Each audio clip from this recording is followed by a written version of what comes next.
നമസ്കാരം, കർമ്മ ന്യൂസിലേക്ക് സ്വാഗതം.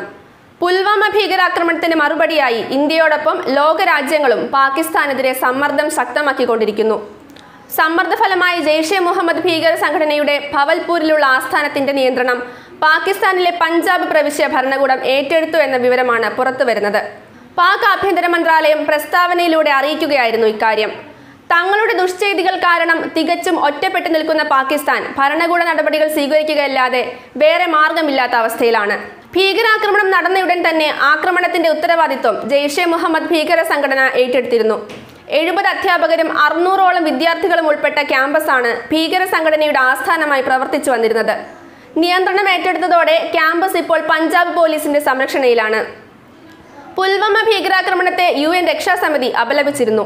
ഇതിന്റെ ഫലമായിരിക്കാം നിയന്ത്രണം ഏറ്റെടുത്തുകൊണ്ടുള്ള ഈ നടപടി. ഐക്യരാഷ്ട്ര സംഘടനയിൽ അവതരിപ്പിച്ച പ്രമേയത്തിൽ ഭീകര സംഘടനയുടെ പേരെടുത്തു പറഞ്ഞാണ് രക്ഷാസമിതി ഭീകരാക്രമണത്തെ അപലപിച്ചത്. ഇതിനെതിരെ ചൈനയും പാകിസ്ഥാനും സംയുക്തമായി നീക്കങ്ങൾ നടത്തിയിരുന്നു. അതേസമയം ഭീകര സംഘടനകൾക്ക് ലഭിക്കുന്ന ധനസഹായം കണ്ടെത്തി തടയുന്ന ഫിനാൻഷ്യൽ ആക്ഷൻ ടാസ്ക് ഫോഴ്സ് നടത്തിയ അന്വേഷണത്തിൽ പാകിസ്ഥാൻ പരാജയപ്പെട്ടുവെന്ന് ചൂണ്ടിക്കാട്ടി. ലോകമെമ്പാടുമുള്ള നിരവധി രാജ്യങ്ങൾ ഈ സംഘടനയിൽ അംഗങ്ങളാണ്. ഭീകരവാദം ചെറുക്കുന്നതിനുള്ള നടപടികൾ സ്വീകരിക്കുന്നതിൽ പരാജയപ്പെട്ട പാകിസ്ഥാനെ ഗ്രേ ലിസ്റ്റിൽ നിന്ന് ഒക്ടോബർ വരെ ഒഴിവാക്കില്ലെന്നും അന്താരാഷ്ട്ര സംഘടന വ്യക്തമാക്കി. ഇതോടെ രാജ്യാന്തര ഏജൻസികളിൽ നിന്നുള്ള വായ്പയും മറ്റു ധനസഹായവും നിൽക്കുകയും ഇത് പാകിസ്ഥാനെ ഭീകര പ്രവർത്തനങ്ങൾക്കുള്ള ധനവിനിയോഗത്തിനെ തടസ്സപ്പെടുത്തുകയും ചെയ്യുമെന്നാണ് വിലയിരുത്തൽ. സംഘടനയുടെ ഉപാധികൾ അനുസരിച്ചില്ലെങ്കിൽ പാകിസ്ഥാനെ കരിമ്പട്ടികയിൽ ഉൾപ്പെടുത്താനും സാധ്യതയുണ്ട്.